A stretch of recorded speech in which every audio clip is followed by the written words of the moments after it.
এই তাফসীরের এই প্ল্যাটফর্মে বসে যার কথা বারবার মনে হচ্ছে, যার কথাটা বারবার হৃদয়ে বারবার উকি মারছে, তিনি হচ্ছেন কিংবদন্তি শহীদ আল্লামা দেলাওয়ার হোসেন সাইদ রাহিমাহুল্লাহ।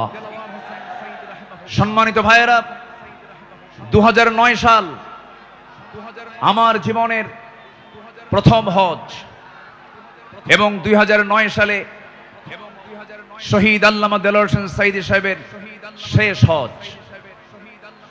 আরাফার ময়দান, মিনা, মুজদালিফায় বিভিন্ন জায়গায় একসঙ্গেই ছিলাম। এক পর্যায়ে আল্লামা সাইদ রাহিমাহুল্লাহকে প্রশ্ন করা হলো, দেশে মামলা হচ্ছে, ট্রাইব্যুনাল গঠন হচ্ছে, হুজুর আপনার এই মুহূর্তে দেশে ফেরত না যাওয়াই ভালো, আপনি থেকে যান। উনি মুস্কি হাসি মেরে বললেন, আমার প্রিয় মাতৃভূমি, আমার দেশ বাংলাদেশ, আমার দেশের জনগণ মানবেতর জীবন যাপন করবে, কারারুদ্ধ থাকবে, জেল খাটবে, রক্ত ঝরাবে, আর সাইদি পালিয়ে বেড়াবে, বিদেশে থাকবে, এমন শিক্ষা আমার রাসূল দেন নাই। তিনি জেলকে, হামলা মামলাকে তোয়াক্কা না করে বীরের বেশে তিনি দেশে ফিরে এসেছেন। 2010 সালের 30 জুন তাকে অন্যায়ভাবে গ্রেফতার করা হয়। দীর্ঘ 13টা বছর অন্যায়ভাবে জেলখানায় আটকিয়ে রাখা হয়। এদেশের নির্যাতনের ইতিহাসে সবচাইতে রিমান্ডের সবচাইতে বেশি নির্যাতন করা হয়েছে আমাদের আল্লামাকে। সম্মানিত ভাইয়েরা, শুধু এটাই শেষ নয়, শেষ পর্যন্ত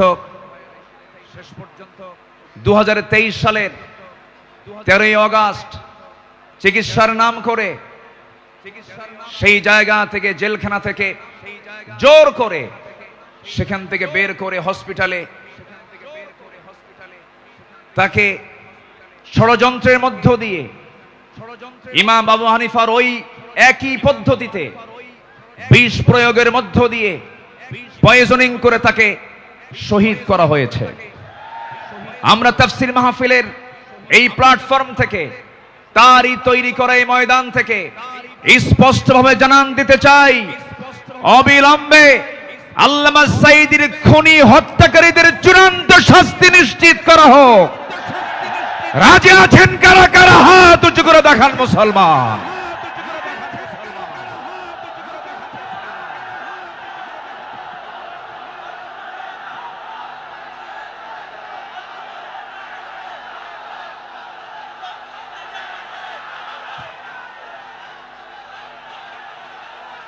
আল্লাহ কবুল করুন, জোরে বলি আমিন।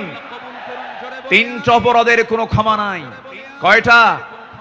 3 অপরাধের কোনো ক্ষমা নাই। নাম্বার 1 কতলুন নফস, যারা হত্যাকারী তাদের কোনো ক্ষমা হতে পারে না। নাম্বার 2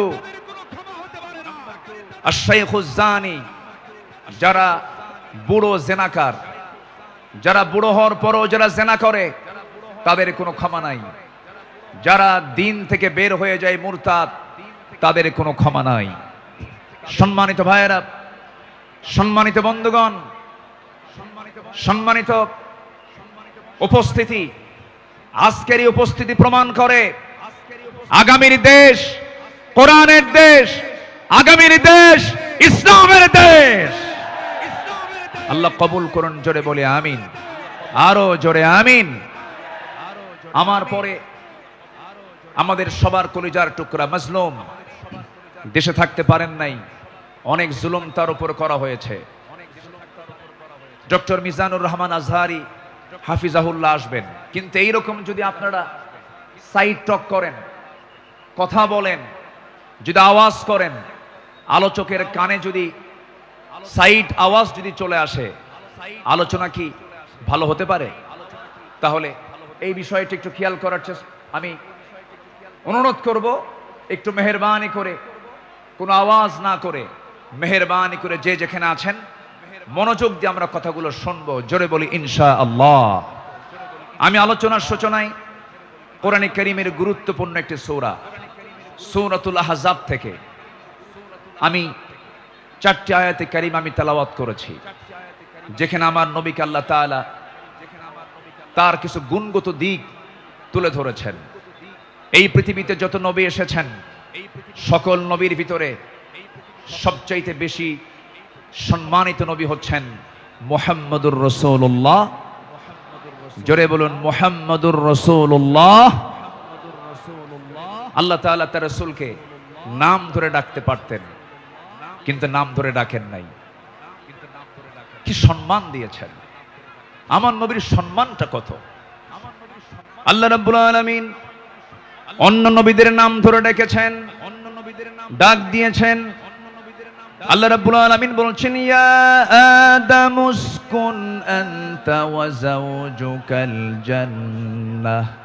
ডাক দিয়েছেন, ওয়া মা তিলকা বিয়ামিনিকা ইয়া মূসা। ডাক দিয়েছেন, ইয়া ইয়াহইয়া খুযিল কিতাবা বিকুওয়া। আল্লাহ তাআলা সব নবীকে হরফে নিদা প্রয়োগ করে ডাক দিয়েছেন, কিন্তু একটা বারের জন্য আমার রাসূলকে নাম ধরে ডাকলেন না, অথচ কোরআন তার উপরে নাজিল হয়েছে। আল্লাহ রাব্বুল আলামিন যেখানে তার নামটা নিয়েছেন, সেখানেই তার গুণটা বর্ণনা করেছেন।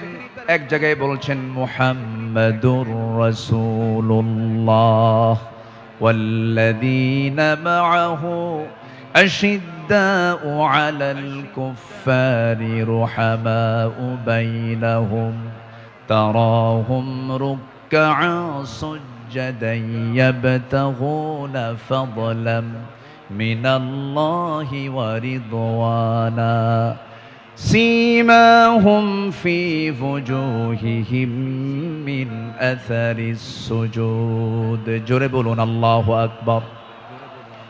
আরেক জায়গায় আল্লাহ রাব্বুল আলামিন তার নাম নিয়ে বলছেন, ওয়া মা মুহাম্মাদুন ইল্লা রাসূল قد خلت من قبله الرسل।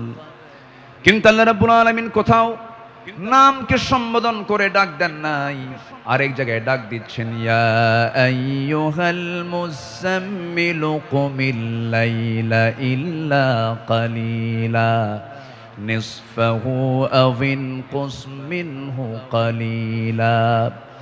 আরেক জায়গায় ডাক দিচ্ছেন, ইয়া আইয়ুহাল মুদ্দাসসির কুম ফাআনযির ওয়া রাব্বাকা ফাকাব্বির ওয়া সিয়াবাকা ফাতাহহির। জোরে বলুন আল্লাহু আকবার। ঠিক এই জায়গায় আল্লাহ রাব্বুল আলামিন সূরাতুল আহজাবের 45 নম্বর আয়াত আল্লাহ রাব্বুল আলামিন তাকে কি সুন্দর করে ডাক দিচ্ছেন, ইয়া আইয়ুহান নাবিয়্যু ইন্না আরসালনাকা শাহিদাও ওয়া মুবাশশিরাও ওয়া নাযীরাও ওয়া দাঈয়ান ইলাল্লাহি বিইذনিহি ওয়া সিরাজাম মুনীরা। জোরে বলুন আল্লাহু আকবার। হে আমার নবী, আমি আপনাকে পাঠিয়েছি সাক্ষী করে, শাহিদ করে, মুবাশশির করে, সুসংবাদদাতা করে, ওয়া নাযীরা ভীতি প্রদর্শনকারী করে পাঠিয়েছি, এবং আল্লাহর পথে দায়ী করে পাঠিয়েছি। আমার আল্লাহ তাআলা আমার রাসূলকে এত সম্মান দিয়েছেন। দুঃখজনক হলো সত্য, বিগত 16 বছর শুধু আলেমদের উপরে নির্যাতন হয়েছে তা নয়, আমার রাসূলকে নিয়ে বাজে কটূক্তি পর্যন্ত করা হয়েছে। ঠিক কিনা? রাসূলকে নিয়ে অনেক কটূক্তিও করেছে বিভিন্ন ব্লগাররা। আমার দেশে কিছু বুদ্ধিজীবী আছে যাদের কাজই হলো ইসলাম নিয়ে বাজে কথা বলা, রাসূলকে নিয়ে বাজে কথা বলা। রাসূলকে নিয়ে বলা হয়েছে, এমন ভাবে কথা বলা হয়েছে, রাসূল নাকি ছিলেন জিনাকার, রাসূলকে জঙ্গি মুহাম্মদ বলে গালি দিয়েছে।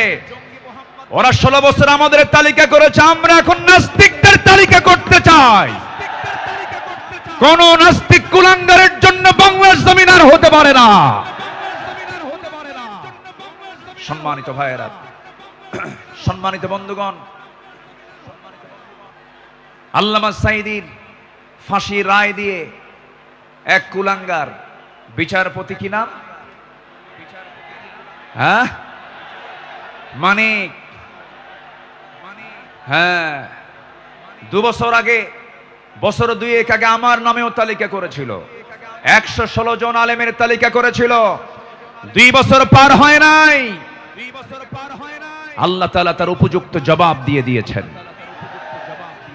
ছাত্র বৈষম্য বিরোধী আন্দোলনে যারা অগ্রণী ভূমিকা পালন করেছেন তাদের জন্য দোয়া করতেই হয়।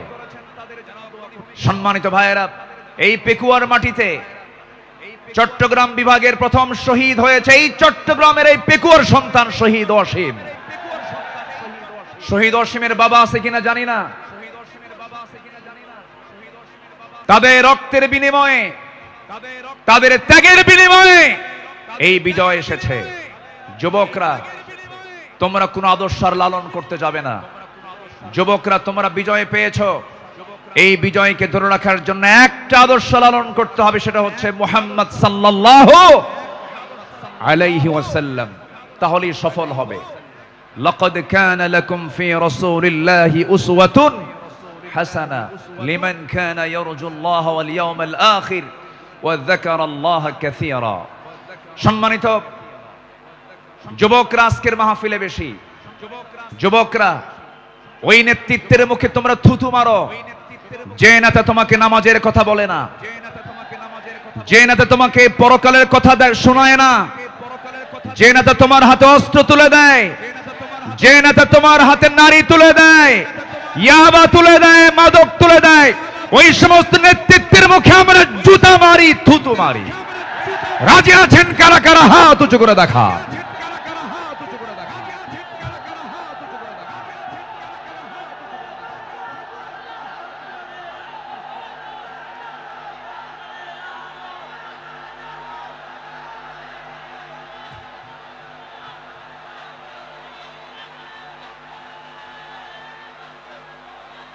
আল্লাহ কবুল করুন, জোরে বলি আল্লাহুম্মা আমিন।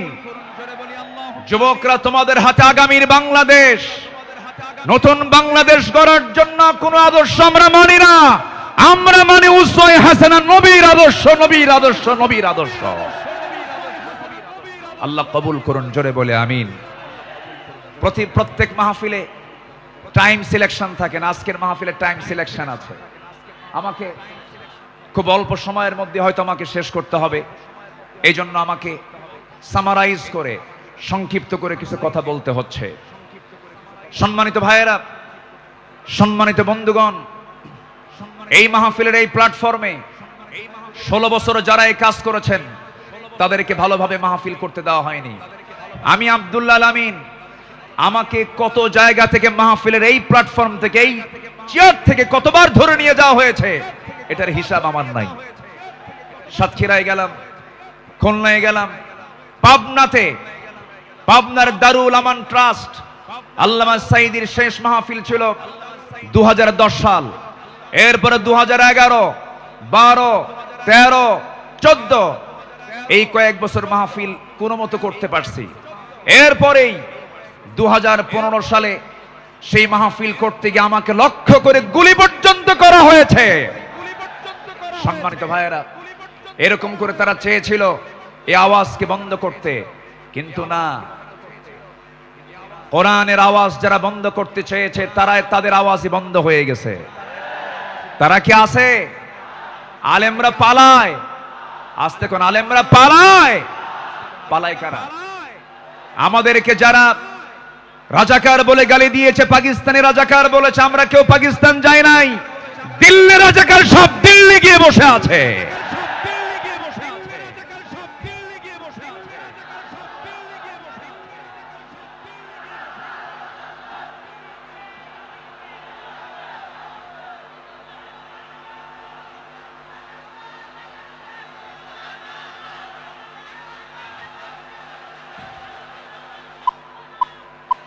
সম্মানিত হাজিরিন, সম্মানিত ভাইয়েরা,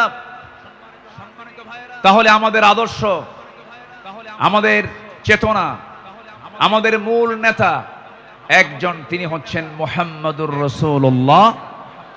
মুহাম্মদুর রাসূলুল্লাহ, রাসূলকে আমরা মানবো এক জায়গায় না সব জায়গায়? আসতে বলবেন না, এক জায়গায় না সব জায়গায়? সব জায়গায়। রাসূলকে নামাজে মানবেন, রসুলকে রোজায় মানবেন, রসুলকে দাড়িতে মানবেন, রসুলকে মিষ্টি খাওয়াতে মানবেন, রসুলকে আপনি উহুদে মানবেন না, রক্ত ঝরাতে মানবেন না, দাঁত ভাঙবেন না, রাষ্ট্র পরিচালনায় রসুলকে মানবেন না, আপনি উম্মত নন, তারক। রসুলকে সব জায়গায় মানতে হবে, তিনি আমার মডেল। আল্লাহ তাআলা আমাকেই শুধুমাত্র সেই নেতৃত্ব মানতে দিয়েছেন, মানার জন্য অর্ডার দিয়েছেন, তিনি হচ্ছেন মুহাম্মদ সাল্লাল্লাহু। ঘটনা কি এখানে কি হয়েছে শোনা যায় না নাকি? কোনো সমস্যা, কোনো অসুবিধা নেই তো? বলি আলহামদুলিল্লাহ। কিন্তু এই সাইডটা কন্ট্রোল হচ্ছে না। নিজামি কোথায়? এই সাইডটা আওয়াজ হচ্ছে বারবার। মেহেরবানি কোনো কথা না বলি, মেহেরবানি করে এই সাইডটা একটু বন্ধ রাখুন, আওয়াজটা বন্ধ রাখুন। সম্মানিত ভাইয়েরা, সম্মানিত বন্ধুগণ, একটু আমার দিকে তাকান। সম্মানিত ভাইয়েরা, রাসূলুল্লাহর আদর্শ কেমন ছিল? আমার নবীজির চারিত্রিক সনদ পৃথিবীর কোনো একাডেমি দেয়নি। আমার নবীজির চারিত্রিক সনদের সার্টিফিকেট দিয়েছেন স্বয়ং কে? আসতে বলবেন না, তিনি কে?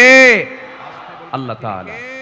আল্লাহ রাব্বুল আলামিন তার শানে বলেছেন, ওয়া ইন্নাকা লাআলা খুলুকিন আযীম ফাসাতুবসিরু ওয়া ইউবসিরুন। আমার বন্ধুগণ, রাসূলকে যখন মক্কার কাফের মুশরিকরা নানাভাবে কটূক্তি করা শুরু করে দিল, কেউ বলল লেস কাটা, কেউ বলল নির্বংশ, কেউ বলল নতুন ধর্মের প্রবর্তক, রাসূল কিনে আজে বাজে কথা যখন বলা শুরু হয়ে গেল, আমার নবীর শানে আল্লাহ রাব্বুল আলামিন সূরা কলম নাযিল করে সব সুস্পষ্ট জানায় দিলেন, হে রাসূল, আপনাকে যে যা বলে বলুক, কোনো হতাশ হবেন না, কোনো চিন্তা করবেন না, আপনি হলেন সুমহান চরিত্রের অধিকারী। জোরে বলি সুবহানাল্লাহ। রাসূলকে উপহার দিলেন সূরা কাউসার। যারা পারেন ঠোঁট মিলিয়ে বলুন, ইন্না আ'তাইনাকাল কাউসার ফাসাল্লি লিরাব্বিকা ওয়ানহার ইন্না শানিআকা হুয়াল আবতার। হে রাসূল, আমি আপনাকে হাউজে কাউসার দান করেছি, অতএব আপনি নামাজ পড়ুন, আপনি কোরবানি করুন। যারা বলবে লেস কাটা, তারাই হলো প্রকৃত লেস কাটা। আমাদেরকে কত গালি দিয়েছে। 2013 সালে আমার একটা মাহফিল রাজশাহীতে, আমাকে ওসি মহোদয় ফোন দিয়ে বলে, আপনি আসবেন না, আপনি রাজাকার। বললাম, আপনি আমাকে রাজাকার বলেন, আপনি কি আমাকে চিনেন? কে শুনেছি। বললাম, 1971 সালে তো আমার মায়েরই বিয়ে হয় নাই।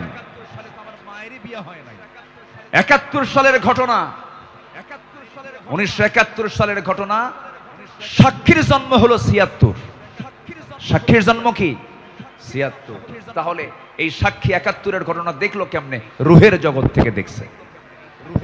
এইরকম করে মিথ্যাচার করে তারা চালিয়েছিল 16 বছর।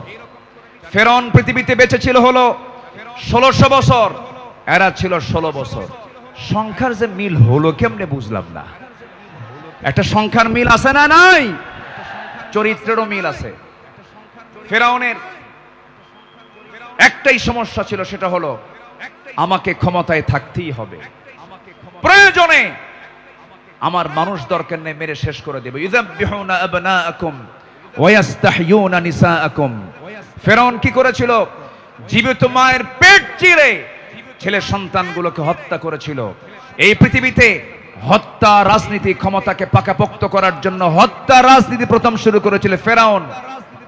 আর যারা পৃথিবীতে হত্যা রাজনীতি করে, তারা সবগুলো ফেরাউনদের প্রেতাত্মা। ফেরাউনকে আমরা বিদায় জানিয়ে দিয়েছি। সেদিন এক মাহফিলে বললাম এই কথা, একজন সামনে থেকে দাঁড়ালো, হুজুর ওটা ছিল পুরুষ ফেরাউন, আর আমাদের দেশেরটা ছিল হলো লেডিস ফেরাউন। সম্মানিত ভাইয়েরা, আমার নবীজির যে আদর্শের দিকগুলো আমি আলোচনা করতে চাচ্ছি, নাম্বার 2 হচ্ছে, আমার নবী হচ্ছেন 1 নম্বর বিশ্ব শ্রেষ্ঠ চরিত্রের তিনি অধিকারী। নাম্বার 2 হলো আমার নবীজির সালাত ছিল সবার চাইতে কম না বেশি? তিনি সেজদা দিয়েছেন কম না বেশি? সবচেয়ে বেশি সেজদা দিয়েছেন মুহাম্মদুর রাসূলুল্লাহ মুহাম্মাদুর রাসূলুল্লাহ তিনি বলেছেন ওয়াজুইলা কুররাতু আইনি ফিস সালাহ, রাসূলের কাছে নামাজ ছিল হলো চক্ষু শীতলকারী। নাসাই শরীফের হাদিস। সম্মানিত ভাইয়েরা, আমার নবীজির নামাজ ছিল অনেক লম্বা। তিনি যখন নামাজে দাঁড়িয়ে পড়তেন লম্বা সময় নিয়ে নামাজ পড়তেন। সেজদায় যখন যেতেন তার চোখের পানি এত পড়তো যায় নামাজ ভিজে যেত। এবং তিনি যখন কাঁদতেন হাদিসে এসেছে তার কান্নাটার আওয়াজ চুলার উপরে পানি গরম দিলে যেমন টকবকের একটা আওয়াজ হয়, আমার নবীজি যখন কাঁদতেন তখন টকবক করা পানির মতো আওয়াজ হতো আমার নবীজির মুখ থেকে। তিনি এত কাঁদতেন, অথচ তার জীবনের কোনো গুনাহ ছিল না। তিনি কাঁদতেন অঝরে ঝাড়ায়, সেজদায় পড়ে পড়ে ঘন্টার পরে ঘন্টা। কোন এক রাতের আধারে আমার নবীজি সেজদায় পড়ে কাঁদতেছেন, পাশে বসে আছেন আম্মা জান আয়েশা সিদ্দিকা রাদিয়াল্লাহু তাআলা আনহা। আমার নবীজি লম্বা সময় সেজদার মধ্যে পড়ে আছেন, তিনি সেজদা থেকে মাথা ওঠান না। নবীজির কোনো আওয়াজ নাই, নবীজির কোনো শব্দ নাই। ঘন্টা পার হয়ে যায়, আম্মা জান আয়েশা মনে করছেন রাসূল বুঝি ইন্তেকাল করলেন কিনা। নবীজির গায়ে চিমটি কাটলেন, চিমটি কাটার সঙ্গে সঙ্গে তিনি নড়ে উঠলেন। সালাম ফেরা শেষ হলো, রাসূল বলছেন আয়েশা তুমি আমাকে চিমটি কাটলে কেন? হুজুর আপনি নড়াচড়া করেন না, আমি আপনাকে চিমটি কেটে বুঝলাম আপনি জীবিত আছেন কিনা। রাসূল বলছেন আয়েশা রে, হাসরের ময়দানে আল্লাহ যদি করেন পার পাওয়ার আমারও কোনো উপায় থাকবে না, কিন্তু ইল্লা ইয়াতাগাম্মাদানা আল্লাহ, কিন্তু আল্লাহ পাক আমাকে রহমতের চাদর দিয়ে আমাকে আবৃত রাখবেন। জোরে বলি সুবহানাল্লাহ। নবীজি ছিলেন নাম্বার 3 সর্বশ্রেষ্ঠ সম পালনকারী। তিনি সারা জীবন প্রতি সোমবার এবং বৃহস্পতিবার তিনি পালন করতেন। আমার নবীজি তু'রাদুল আমালু ইয়াওমাল ইসনাইন ওয়াল খামিস ফাউহিব্বু আন ইউ'রাদা আমালি ওয়া আনা সাইম। আমার নবীজির সোমবার এবং বৃহস্পতিবার তার রোজা কখনো বাদ হতো না। শাবান মাসে সবচেয়ে বেশি পালন করেছেন। যৌবনকে কন্ট্রোল করতে হবে, তোমার যৌবন নষ্ট করা যাবে না। তোমার চরিত্র সাইয়েদনা ইউসুফের মতো হতে হবে। আগামীর নেতৃত্ব দিতে গেলে বিবাহ পূর্ব কোনো অবৈধ রিলেশন করা যাবে না, নোংরামি করা যাবে না। কিছু যুবক আছে দেখতে পাবে গার্লস স্কুলের সামনে যায়া কিছু যুবক আছে ইতিমের মতো বসে থাকে। আছে না? কিছু আছে না? নাই? ইতিমের মতো বসে থাকে, বাপও নাই মাও নাই। না, তোমার এগুলো করা যাবে না। তোমার সামনে বহু কাজ পড়ে আছে। আলিয়া তোমাকে ডাকবে, লাইলি তোমাকে ডাকবে। সাইয়েদনা ইউসুফের চরিত্র নিয়ে রাজুলুন ইযা দাআতহু ইমরাতান যাত হাসাবিন ওয়া জামালিন ইন্নী আখাফুল্লাহ, যখন সুন্দরী নারী যখন প্রেমের প্রস্তাব দিবে, কুপ্রস্তাব দিবে, তুমি বলে ফেলবে আমি কাকে ভয় করি? আল্লাহকে ভয় করি। এই চরিত্র নিয়ে তোমাকে এগুতে হবে। তোমার যৌবনকে কন্ট্রোল করার জন্য যদি কষ্ট হয় তোমার খুব বেশি, প্রয়োজনে রোজা রেখে দেবে। বলেছেন মুহাম্মদ সাল্লাল্লাহু আলাইহি ওয়াসাল্লাম, চরিত্রকে ধ্বংস করা যাবে না। ইউরোপ আমেরিকার সবচাইতে বড় ষড়যন্ত্র হলো, ইউরোপ আমেরিকার সবচাইতে বড় ষড়যন্ত্র হলো মুসলিম সমাজকে উলঙ্গ করে ঘর থেকে বের করে দেওয়া। অ্যাটম বম যতটুকু না ক্ষতিকর, তার চাইতে বড় ক্ষতিকর হলো আমেরিকার হলিউড, ভারতের বলিউড। যুবকরা, ওই সমস্ত নোংরামি তোমার জীবনে আনা যাবে না। তোমার মাথার চুল থেকে শুরু করে নিয়ে পা পর্যন্ত প্রত্যেকটা জায়গায় থাকতে হবে নবীর আদর্শ। কিসের আদর্শ? নবীর আদর্শ। মাথার চুল ইদানিং দেখা যায় মাথার চুলগুলো কাটে কেমন করে জানি, দুই দিকে চুল নাই, পিছনেও চুল নাই, একেবারে চামড়া বের করা, মাথার উপরে গোল কইরা একদম নারিকেল জিনজিরা। আছে না নাই? আছে না নাই? একদম গোল করে রেখে। যখন বলা হয় এই ছেলে তুমি যে মাথা রাখছো এই মডেলটা পাইছো কোথায়? হুজুর বুঝবেন না। মেসি। তুমি কে? নেইমার। তুমি কে? কুত্তা। কারণ নেইমার মেসিরা তো কুত্তা নিয়ে শুয়ে থাকে, ঠিক কি না? ওরা কুকুর নিয়ে শুয়ে থাকে, তারা তোমার আদর্শ নয়। শার্টের সাইজ নাই, প্যান্টের সাইজ নাই, নতুন প্যান্ট কিনে আনে হাঁটু ফাটা। কি আমি কি ভুল বলতেছি? নতুন প্যান্ট কিনে আনে কি ফাটা? হাঁটু ফাটা, হাঁটুতে কাপড় নাই। ওই পোশাক পরে কি নামাজ হবে? আসতে বলো, ওই পোশাক পরে কি নামাজ হবে? হবে না। নামাজ হতে হলে আগে সতরটা ঢাকতে হবে।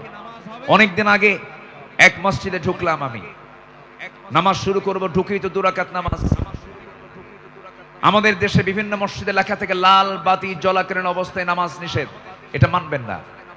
আমার নবীজির সুন্নাহ যদি মানেন তাহলে মসজিদে ঢুকেই কয় রাকাত নামাজ পড়েছেন মুহাম্মদ সাল্লাল্লাহু আলাইহি ওয়াসাল্লাম।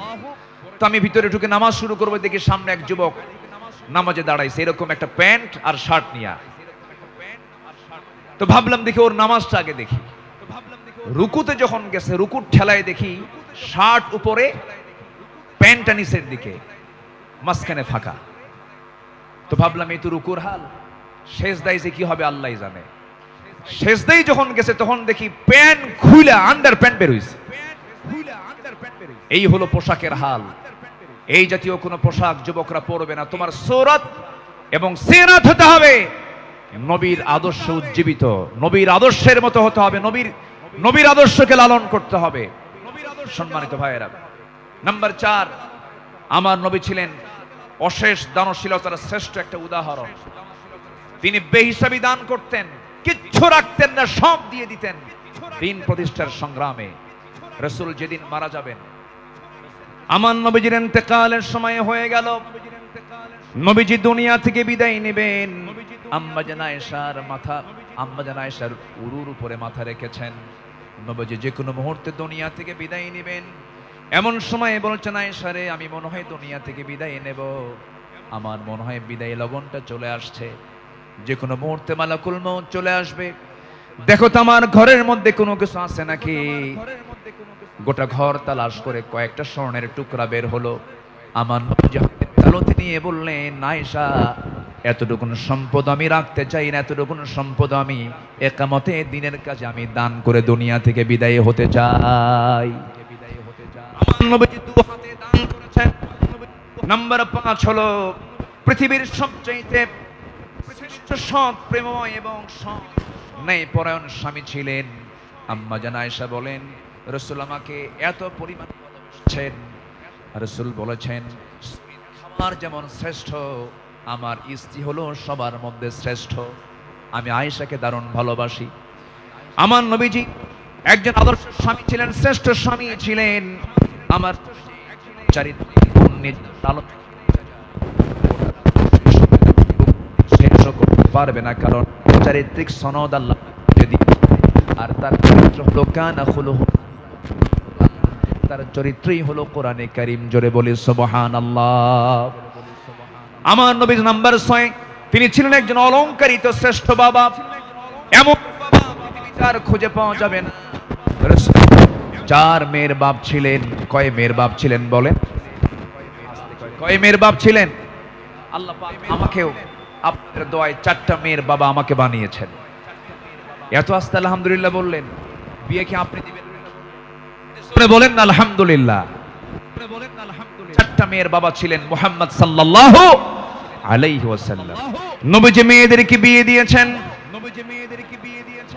সাইয়েদনা ওসমান কি মেয়ে দিয়েছেন, আবার সাইয়েদনা আলীকেও মেয়ে দিয়েছেন। একজনকে দিয়েছেন ধনীর ছেলের সাথে, আরেকজনকে দিয়েছেন গরিব ছেলের সাথে। রাসূল কি ব্যালেন্স করেছেন। সবচেয়ে প্রিয়, সবচেয়ে আদরের দুলালী ফাতিমাকে গরিব ছেলের সঙ্গে বিয়ে দিয়েছেন। বিয়ে যেদিন দিলেন, রাসূল বললেন, ও ফাতিমা, আমি তোমাকে এমন স্বামী তোমার হাতে তুলে দিলাম, এমন স্বামী আমি তোমাকে দিলাম, যার সম্পদ নাই, টাকা নাই, পয়সা নাই, ঘর নাই, বাড়ি নাই, কিচ্ছু নাই, কিন্তু মাথা থেকে পা পর্যন্ত। জোরে বলে সুবহানাল্লাহ। এমন স্বামী তোমাকে দিলাম। চলে যাও বাবার ঘর থেকে স্বামীর ঘরে গিয়ে করে খাও। মৃত্যুর দিন পর্যন্ত যেন স্বামীর বিরুদ্ধে একটা নালিশ আমার কানে না আসে।